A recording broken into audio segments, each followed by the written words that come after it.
Assalamualaikum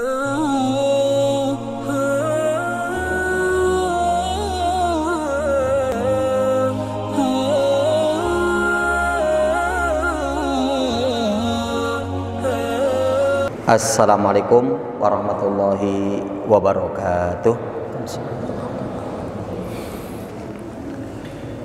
Innal hamdalillah nahmaduhu wa nasta'inuhu wa nastaghfiruh wa na'udzu billahi min shururi anfusina wa min sayyiati a'malina.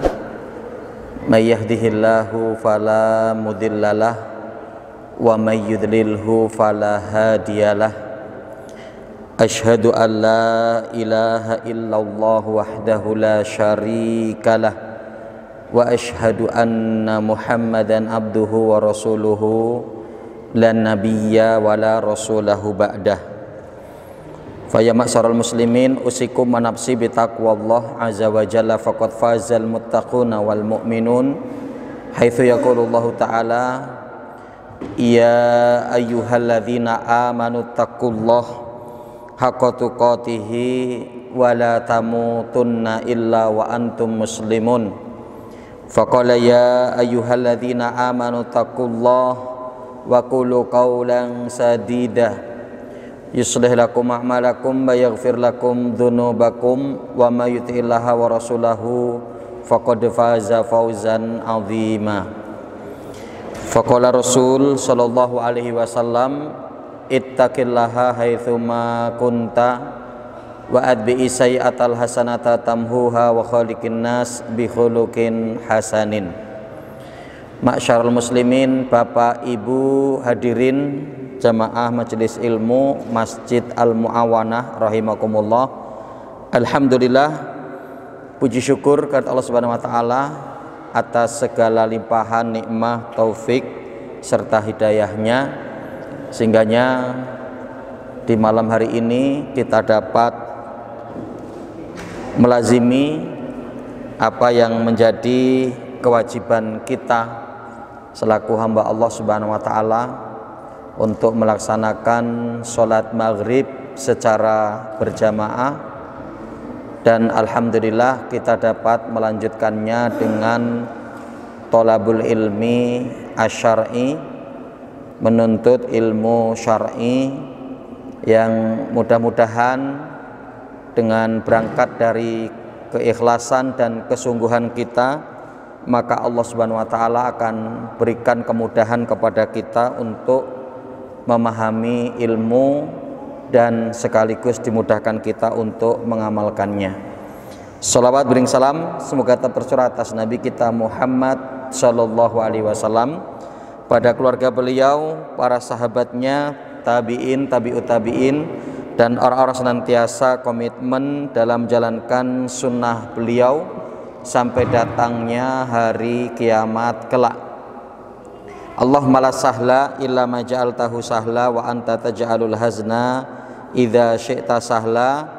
Allahumma anfa'na ma 'allamtana wa 'allimna ma yanfa'una. Allahumma zidna ilma. Bapak Ibu rahimani wa rahimakumullah, di kajian yang sangat baik ini kita akan coba mengkaji satu ayat yang terdapat dalam surat Ar-Ra'du di ayat yang ke-11. Akan saya bacakan ayat ini. A'udzubillahi minasyaitonirrajim. Bismillahirrahmanirrahim. Lahu mu'aqibatun min baini yadayhi wa min khalfihi yahfadunahu min amrillahi innallaha la yughayyiru ma biqaumin hatta yughayyiru ma bi anfusihim wa idza aradallahu biqaumin su'an fala muradda lahu wa ma lahum min dunihi miwal. Bapak Ibu rahimani wa rahimakumullah,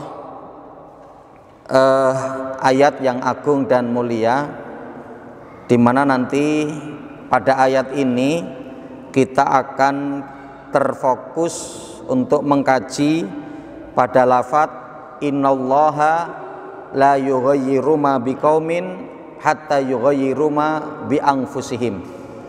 Sesungguhnya Allah tidak akan merubah kondisi suatu kaum sampai kaum itu sendiri yang merubahnya, ya, sampai kaum itu sendiri yang merubahnya, ya. Bapak Ibu rahimani wa rahimakumullah, kita terjemahkan dulu ayat ini, ya. Lahu muaqibatun, di mana bahwa Allah memiliki para malaikat-malaikat yang selalu mendampingi manusia, min baini yadaihi wa min khalfihi, baik itu malaikat yang selalu berada di depannya dan malaikat yang berada di belakangnya.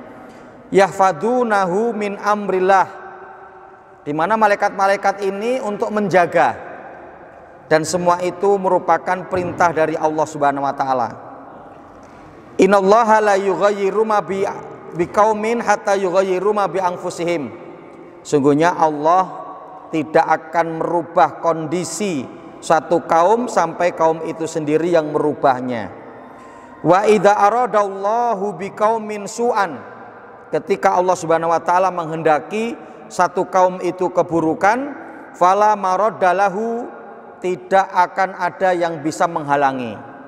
Wa ma lahum min dunihi miwal, dan tidak ada selain Allah Subhanahu wa taala pelindung, ya, atau wali atau penolong. Nah, Bapak Ibu rahimani wa rahimakumullah, jadi di mana ketika kita tadi menyebutkan, ya, bahwa kita nanti akan terfokus pada lafadznya innallaha la yughayyiru ma biqaumin hatta yughayyiru ma bi anfusihim. Sungguhnya Allah tidak akan merubah kondisi satu kaum sampai mereka sendiri yang merubahnya.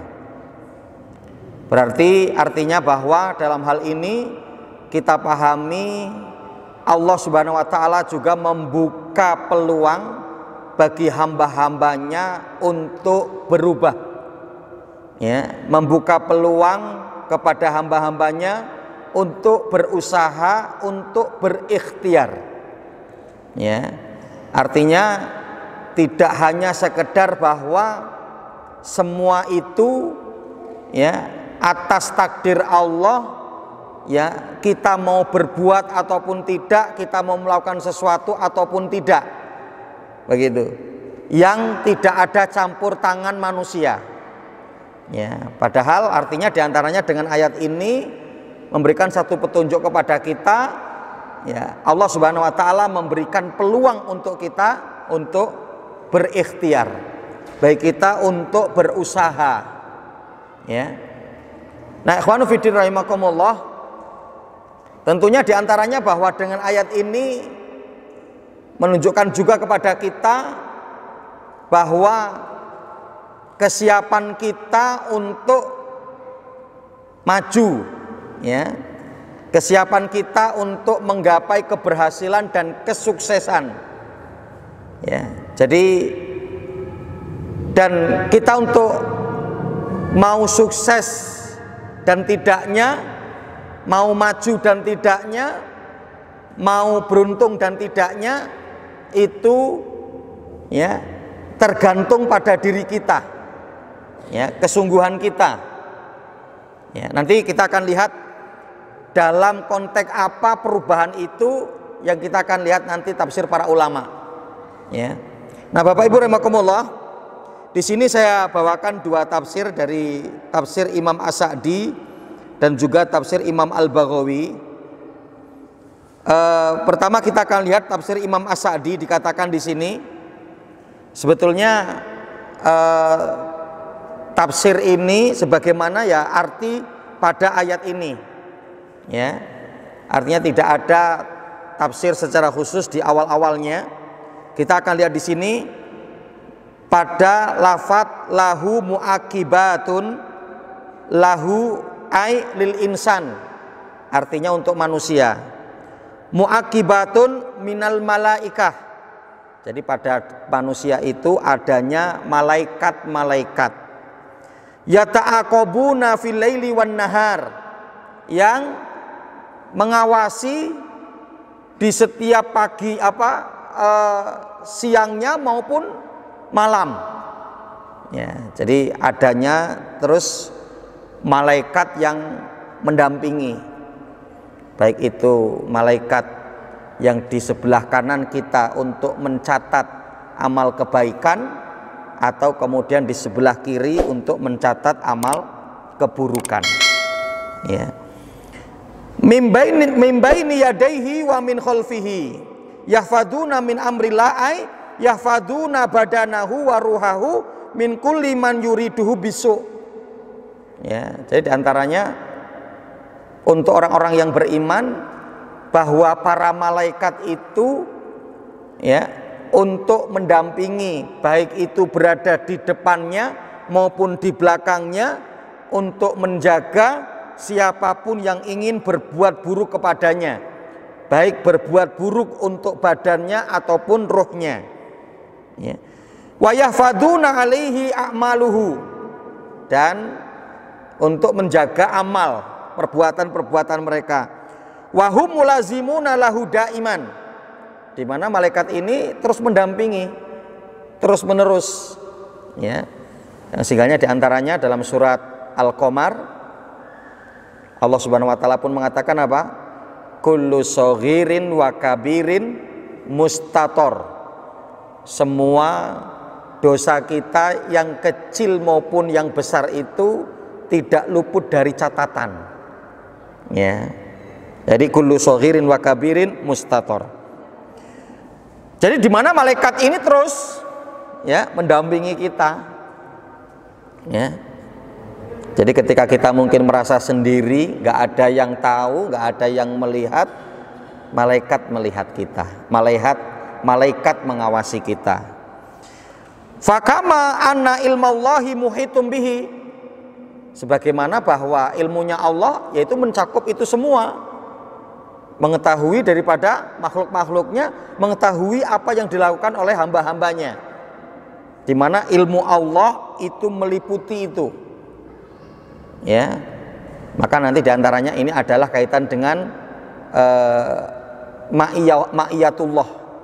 Ya, ma'iyatullah itu kebersamaan Allah kepada hambanya atau dengan hambanya, yang dimaksud adalah ilmu Allah, bukan zat Allah. Gitu kan? Ya, jadi ketika semuanya kita mendapati innallaha ma'alladzina taqaw wa hum muhsinun, sungguhnya orang Allah Subhanahu wa taala bersama dengan orang-orang yang bertakwa lagi mereka suka berbuat kebaikan. Ya. Nanti artinya ketika orang bertakwa itu di kamar mandi, apakah Allah juga ikut di kamar mandi? Ya. Yang dimana para ulama menyebutkan yang dimaksud terkait dengan hal ini, ma'iyatullah itu adalah kaitan dengan ilmunya Allah. Ya, jadi artinya dengan ilmunya Allah mencakup semua di kehidupan manusia, di kehidupan makhluk-makhluk Allah, yang tidak luput dari ya pengetahuan Allah. Yang karena diantaranya adanya malaikat yang selalu mendampingi. Ya, adanya malaikat yang selalu mendampingi. Faqad arsala haula'il hafadhah 'alal ibad. Dan sungguh Allah Subhanahu wa taala lah yang memerintahkan kepada para malaikat itu untuk mendampingi hamba-hambanya. Bihaitsu la takhfa ahwalahum wala a'malahum. Yang sehingga apa? Tidak ada yang luput, tidak ada yang lupa, tidak ada yang terlewat dari segala apa yang dilakukan oleh manusia, baik itu akan kondisinya, tentang amal mereka, wala yansa minha syai', ya, dan tidak ada yang kemudian lupa, ya. Nah, ini sekaligus ikhwanu fiddin rahimakumullah untuk menjadi satu akidah kita, akidah ihsan kita, akidah muraqabah kita. Ya, jadi karena ihsan itu adalah anta budallah ka annaka tarahu fa in lam takun tarahu fa innahu yaraka. Ihsan itu didefinisikan oleh Rasulullah, engkau beribadah kepada Allah seolah-olah engkau melihat Allah, dan ketika engkau tidak melihat Allah, yakinlah bahwa Allah melihat kita, ya, dan juga adalah merasa untuk muraqabah, selalu diawasi, ya. Innallaha la yughayyiru ma biqaumin hatta yughayyiru ma bi anfusihim. Sungguhnya Allah tidak akan merubah kondisi satu kaum sampai di mana kaum itu yang merubah. Ya. Ikhwan fiddin rahimakumullah. Nanti kalau kita akan melihat tafsir Imam As-Sa'di dan tafsir Imam Al-Baghawi menyebutkan terkait dengan perubahan di sini adalah pada 4 hal. Ya, jadi kesiapan kita untuk berubah pada 4 hal. Yang ini tentunya adalah meskipun bahwa adanya perubahan dari kondisi yang buruk menjadi baik atau sebaliknya, kondisi baik menjadi buruk. Inilah kenyataan yang terjadi tengah-tengah umat, ya. Ya, artinya adanya yang dari buruk menjadi baik atau yang baik menjadi buruk karena ulah tangan manusia itu sendiri, karena perbuatan daripada orang itu sendiri, ya. Jadi artinya diantaranya mungkin adanya seseorang yang memiliki keluarga yang baik, kakaknya atau adiknya mungkin yang soleh, kakaknya selalu diajak untuk melakukan ketaatan kepada Allah, untuk ibadah, untuk mengikuti majelis ilmu, untuk selalu berkumpul dengan orang-orang yang baik, ya. Nah, di mana mungkin dia ketika itu kemudian mau, sehingga dia menjadi baik. Ya, tapi pada konteks kurun waktu, perjalanan waktu, ternyata mungkin ketika kakaknya tadi sudah tidak mengawasi, dia berubah. Nah, berarti kan berubah dari kondisi baik menuju kepada yang buruk, ya. Tapi tentunya bahwa yang menjadi harapan besar kita itu adalah perubahan kita dari kondisi buruk menuju baik, ya. Ya, dan ini artinya adalah menuntut kesungguhan kita, ya, menuntut kesungguhan kita. Ya, dimana bahwa ya ketika kita melihat ya kondisi hari ini, ya betapa kondisi umat yang kita lihat seolah-olah kehidupan seperti berubah, ya. Apalagi di akhir-akhir ini bahwa virus corona seolah-olah naik lagi, dan secara realita kita mendapati bahwa banyak yang terpapar daripada virus, ya. Kemudian ya itu akan berdampak kepada kegiatan kebersamaan umat yang diminimalisir, gitu kan. Yang sekian persen bahwa kekuatan umat atau ya perkembangan umat itu ada dalam kebersamaan. Ya, contoh dalam sholat berjamaah, ya, yang ketika mungkin akhirnya ya berimbas, gitu kan, dalam sholat berjamaah yang menurun. Kemudian juga dalam majelis ilmu bisa jadi juga begitu, mengalami penurunan, ya. Kemudian dalam kegiatan-kegiatan kebersamaan, tablik akbar mungkin, atau reuni, atau kemudian kumpul keluarga, yang di situ sebetulnya bisa untuk saling menambah iman, gitu kan, mengingatkan. Ya, belum lagi ditambah perubahan ekonomi, ya, yang masya Allah, sehingganya bahwa Bapak hadirin rahimakumullah, ya, belum lagi juga ya sampai pada taraf, ya, bahwa dimana banyak daripada para ustadz, para kiai yang kemudian tidak memiliki keluasan lagi untuk berdakwah, ya, untuk menyampaikan kebenaran, ya. Nah, Bapak hadirin rahimani wa rahimakumullah, tentunya bahwa ketika kita ingin baik, ketika kita ingin sukses, ya kita ini yang harus merubah, ya, kita ini harus yang harus siap untuk merubah. Sebagaimana yang Allah sebutkan tadi, innallaha la yughayyiru ma biqaumin hatta yughayyiru ma bi anfusihim. Sungguhnya Allah tidak akan merubah kondisi satu kaum sampai kaum itu yang merubahnya. Ya. Nah, di mana Pak? Para ulama ahlu tafsir, di antaranya Imam As-Sa'di, Imam Al-Baghawi rahimahullahu taala menyebutkan, ya, perubahan itu ada pada 4 hal. Yang pertama adalah perubahan dari kondisi kufur kepada iman. Nah, ini kita harus siap itu. Ya, kita harus siap. Ya, artinya untuk bagi kita mungkin tidak dalam konteks kufur gitu ya. Ya, dalam konteks mungkin lemahnya iman, dalam konteks ya bagi kita mungkin terpuruknya iman kita, yang kemudian untuk kita berubah menuju kepada keimanan yang baik, keimanan yang kuat. Ya, nah ini kita harus siap untuk berubah. Karena diantaranya kenapa perkara ini disebutkan oleh para ulama, karena ini inti kebaikan keislaman kita, inti ya bahwa ibadah kita akan baik itu pada hal ini. Ya, sehingga kita melihat sendiri bahwa yang dilakukan oleh Rasulullah dakwah selama 23 tahun untuk islahul akidah, islahul iman itu lebih banyak daripada syariah, kan begitu kan? Yang Rasulullah berdakwah di Mekah itu 13 tahun, di Madinah cuma 10 tahun. Di 13 tahun itu di Mekah itu apa? Penanaman akidah, penanaman tauhid, pembangunan iman. Yang baru kemudian ketika hijrah ke Madinah adalah apa?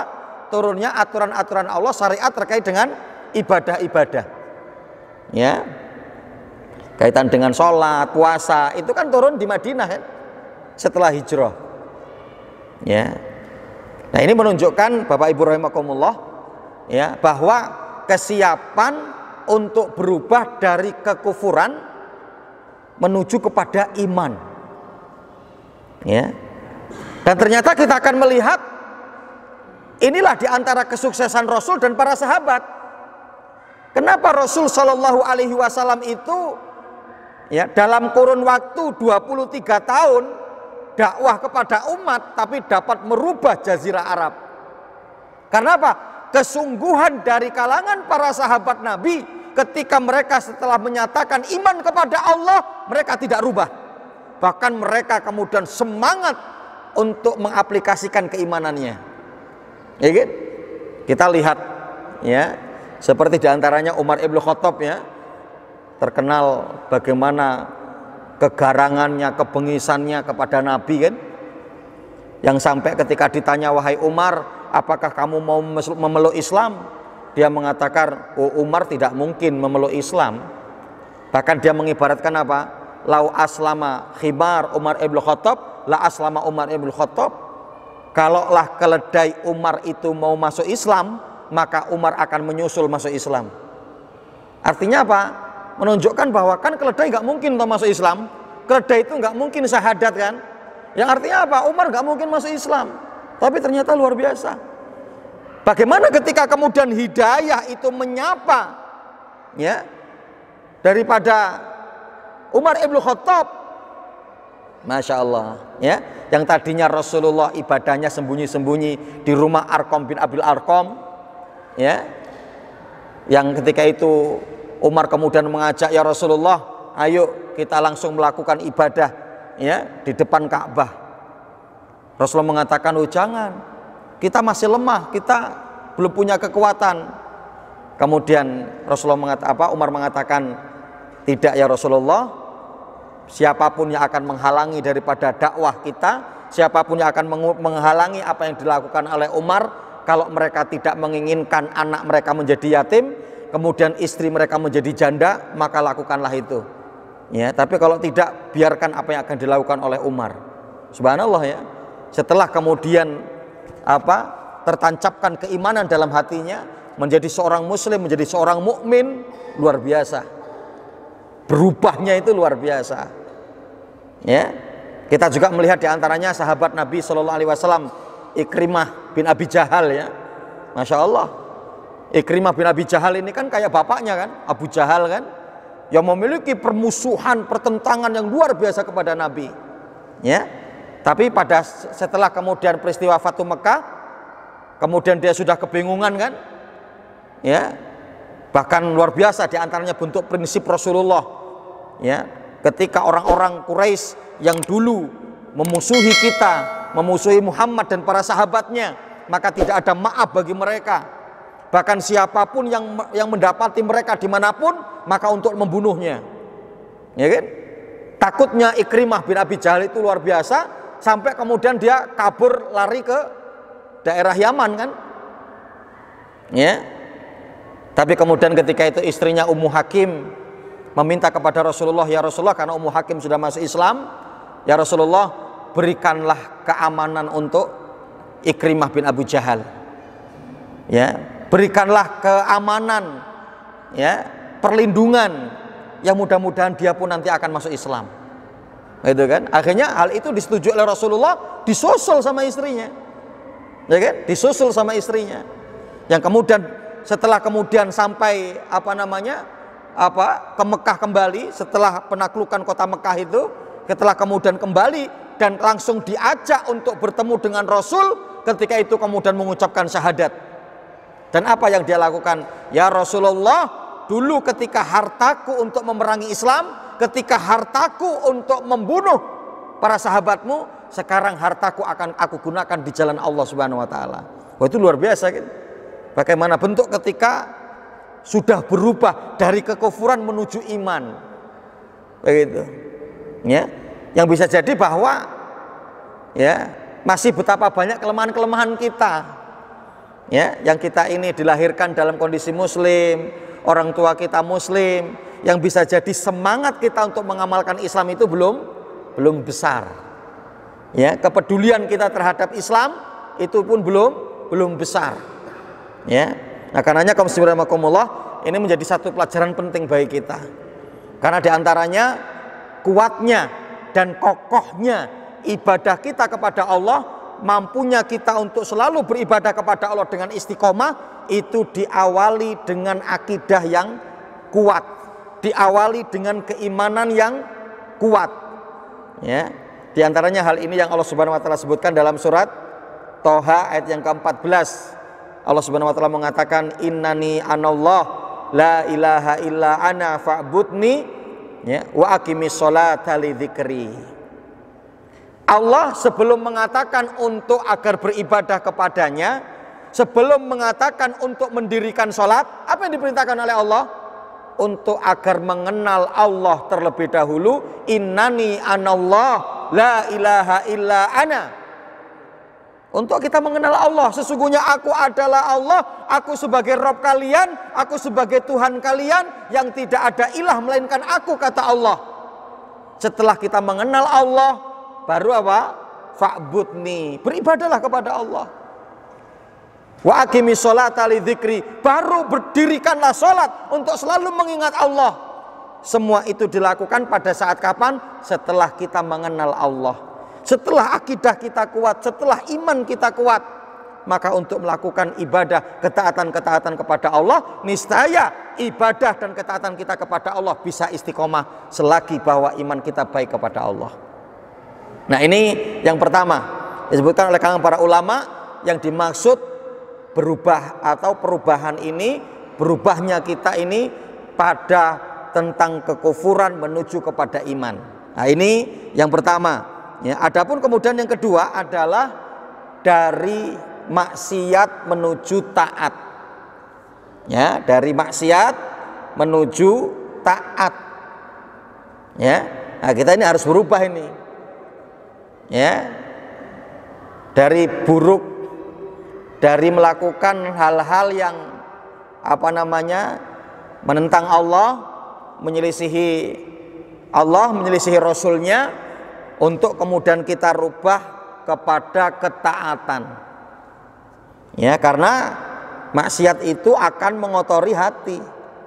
Itu disebutkan oleh Nabi Shallallahu Alaihi Wasallam dalam riwayat Muslim, sungguhnya tidaklah seorang hamba ketika melakukan satu dosa, satu maksiat, kecuali akan tertoreh di dalam hatinya itu satu titik noda hitam.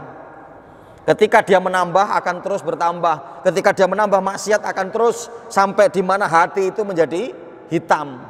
Ketika hati itu sudah menjadi hitam, ya, selagi mereka masih terus mengkufuri nikmat Allah, ya, sampai mereka kemudian mau merubah diri mereka sendiri, yaitu dari kufur nikmat untuk mereka rubah menjadi syukur terhadap nikmat Allah.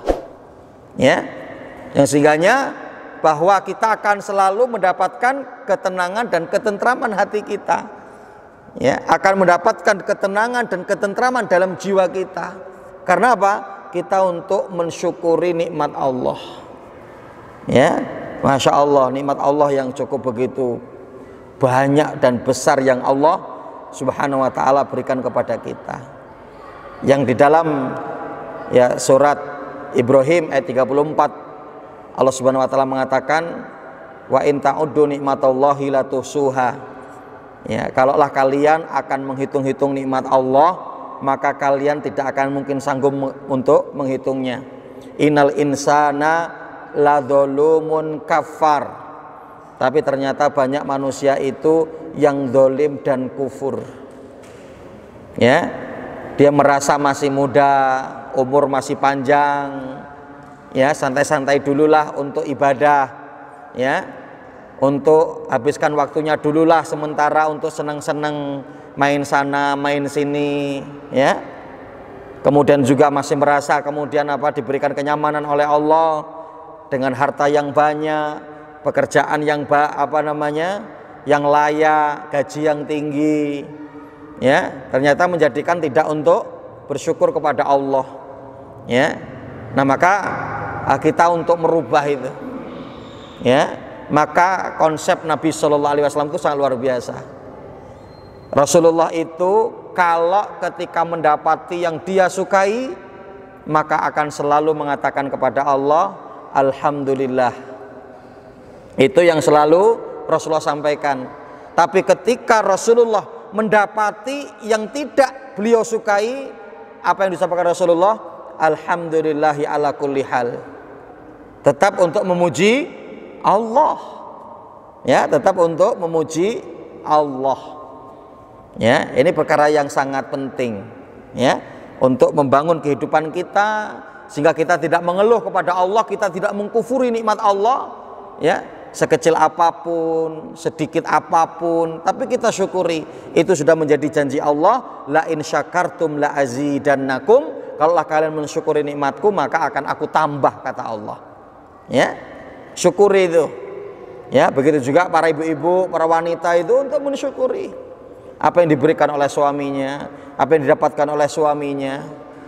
Ya, maka, ya, Masya Allah, ya, diantaranya Bapak Ibu rahimakumullah, ya, Imam Hasan Al-Basri itu pernah mengisahkan ada seseorang itu yang kemudian berubah disebabkan karena istrinya. Ya.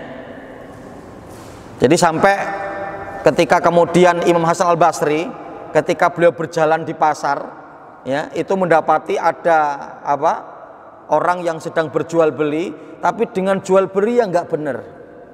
Sampai kemudian Imam Hasan Al-Basri mengatakan bi'sat tajir, seburuk-buruk penjual itu ya orang ini, gitu kan? Sampai kemudian sekian lama berikutnya Imam Hasan Al-Basri itu kemudian ketika lewat di tempat itu kok mendapati penjualnya ini kayaknya masih orang yang sama, tapi kondisinya sudah berbeda, tidak sebagaimana yang dulu, gitu kan? Yang ketika ditanya, wahai fulan, wahai tuan, apakah anda dari dulu jualannya di sini? Iya, ya. Tapi dulu kami mendapati bahwa kabar pun kemudian ramai bahwa anda adalah seorang pedagang yang tidak benar. Sampai orang-orang mengatakan bahwa anda adalah seburuk-buruk pedagang. Dia mengatakan iya, ya, karena dulu saya dagang seperti itu dan sekarang saya berubah itu karena istri saya. Ternyata ketika dia kemudian sudah berubah ini karena istri yang dulu meninggal. Ya, Karena istri saya yang dulu itu selalu menuntut kepada saya untuk kemudian mendapatkan harta, mendapatkan dunia, harus kaya. Sehingga saya untuk memenuhi itu, saya akan terus berbuat apapun yang akan terjadi, baik dari cara yang halal maupun haram tetap aku lakukan. Tapi alhamdulillah Allah menakdirkan dan istriku yang itu kemudian meninggal dunia, dan aku menikah lagi, dan istriku yang sekarang ini yang sangat luar biasa. Dia mensyukuri dari apa yang aku berikan. Dia tidak pernah menuntut dariku. Dia akan selalu menerima apa yang aku bawa. Bahkan dia selalu untuk mengingatkanku untuk mencari dari sesuatu yang halal, meskipun itu hanya sedikit. Masya Allah itu kan. Berarti apa? Kita jangan sampai terlena yang kadang istri kita itu dapat merubah kita. Yang tadinya baik bisa jadi menjadi tidak baik. Dan seperti tadi, dari kondisi istri yang buruk, ternyata kemudian ketika diganti dengan istri yang baik, kemudian orang tersebut menjadi baik. Ya. Nah, karenanya kaum subhanallahi itu yang ketiga. Adapun yang keempat, yang terakhir, yaitu apa? Ya, kesiapan untuk merubah diri, yang dimana itu adalah adanya andil kita, peran kita, yaitu apa? Merubah diri dari sempitnya dunia menuju kepada kelapangan dunia. Artinya apa? Dari sempitnya rizki, sempitnya ma'isyah, menuju kepada apa? Lapangnya ma'isyah. Ya, Masya Allah. Berarti ini perlu untuk kita upayakan, kaum muslimin rahimakumullah. Meskipun ingat bahwa tidak sampai untuk membawa kita cinta kepada dunia. Ya. Karena ketika konsep yang kita bangun, Allah Subhanahu wa taala pun sudah menjadikan begitu. Wa ja'alna laila libasa wa ja'alna nahara ma'asya. Kami jadikan untuk kalian malam hari itu untuk istirahat, sedangkan siang hari untuk mencari ma'isyah. Ya. Dan ketika kita mendapatkan ma'isyah itu, kita banyak bisa berbuat untuk Islam. Ya. Kita banyak bisa berbuat untuk Islam. Ya. Makanya benar apa yang dikatakan oleh Nabi Shallallahu Alaihi Wasallam. Rasulullah mengatakan, ya, yaitu apa? Ni'ma mali soleh fi rajulin soleh. Sebaik-baik harta itu kalau dipegang oleh orang yang soleh. Ya, saya mendapati, masya Allah itu ya. Saya pernah berkunjung kepada seorang yang dia memiliki beberapa usaha, maju usahanya. Ya. Dia punya usaha apa? Ayam petelur. Dia punya apa? Usaha apa namanya? Gula. Dia punya usaha-usaha lain itu. Ya. Dengan kekayaannya itu dia nggak ngerti untuk apa. Sehingga kadang saya mendapati ternyata apa? Itu dihabiskan untuk bermaksiat kepada Allah. Dihabiskan untuk karaoke, dihabiskan untuk apa? Hiburan-hiburan. Dihabiskan untuk apa? Minum, untuk minum-minuman. Masya Allah. Inilah saya kemudian menyimpulkan, orang diberi harta oleh Allah tapi tidak diberikan ilmu, tidak diberikan keimanan, tidak diberikan rasa takut kepada Allah, bagaimana untuk mengelola uang, mengelola hartanya itu. Ya, makanya sangat besar sangat benar apa yang dikatakan oleh Nabi SAW, ya, bahwa sebaik-baik harta itu kalau dipegang oleh orang yang soleh, maka dia tahu akan kemana kemudian apa dia arahkan daripada hartanya tersebut. Wallahu ta'ala alam. Ini Bapak Ibu rahimakumullah, ya, satu ayat yang telah kita kaji dan mudah-mudahan memberikan satu kemanfaatan. Untuk sesi berikutnya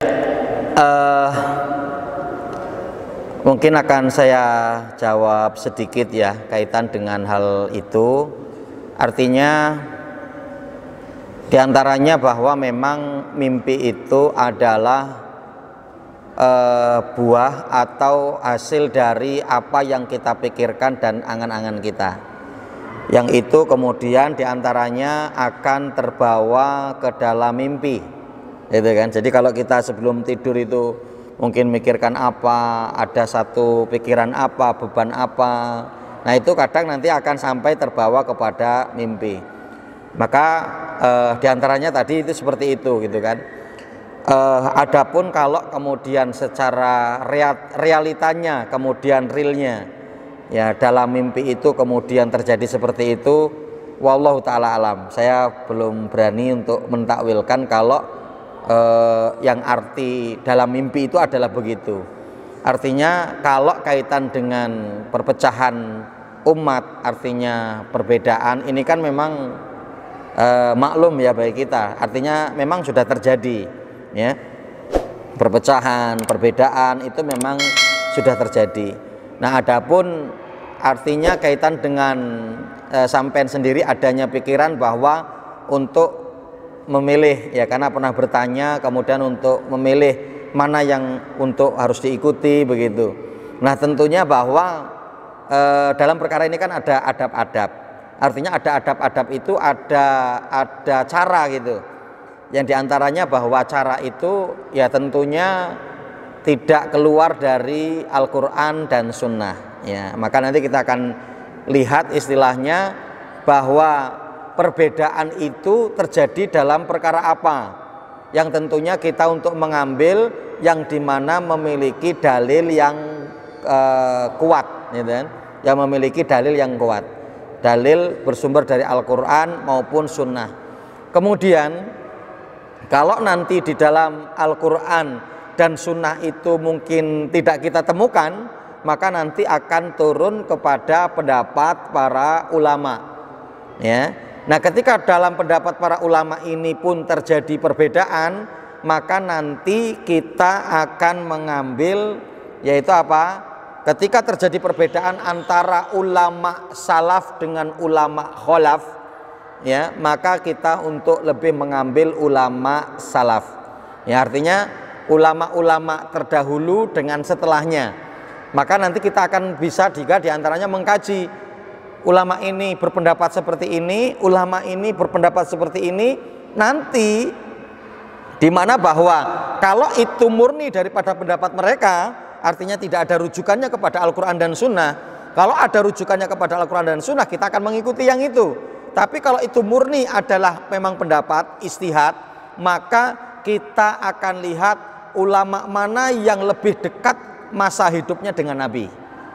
Itu. Nah, itu adabnya itu begitu, ya. Jadi kalaulah terjadi perselisihan antara ulama salaf dengan ulama khalaf, maka ambillah oleh kalian pendapat ulama salaf. Artinya begitu.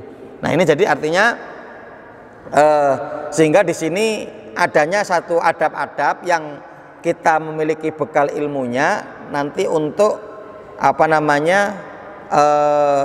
mengkonsep daripada pemahaman kita. Ya, jadi sehingga kita akan lebih tenang, lebih nyaman untuk mengamalkan, lebih tenang juga mungkin untuk meyakini, karena adanya aturan-aturan yang harus kemudian untuk kita lakukan. Adapun dengan secara real mimpi tadi dan kemudian untuk mentakwilkan apakah memang seperti itu, wallahu a'lam bishawab, saya belum berani kaitan dengan untuk takwil menakwil tentang masalah mimpi, ya. Sebagaimana Nabi Yusuf, ya, Nabi Yusuf alaihissalam itu kan diberikan kelebihan luar biasa, beliau mampu untuk menakwilkan mimpi. Mungkin begitu, Mas. Wallahu taala alam. Masih? Ya cukup, Pak, ya. Ini sudah 35 tempat saya. Wallahu a'lam bishawab. Bapak Ibu rahimakumullah, kalau mungkin tidak ada lagi yang perlu ditanyakan, kita cukupkan sementara majelis kita sampai di sini terlebih dahulu. Mudah-mudahan bermanfaat dan Allah selalu memberikan kebaikan kepada kita, keistiqomahan. Aku qouli hadza, astaghfirullahi wa lakum, lisairil muslimin fi kulli jamil aqtar. Subhanakallahumma bihamdika, asyhadu an la ilaha illa anta, astaghfiruka wa atubu ilaik. Wabillahi taufik wal hidayah. Wassalamualaikum warahmatullahi wabarakatuh.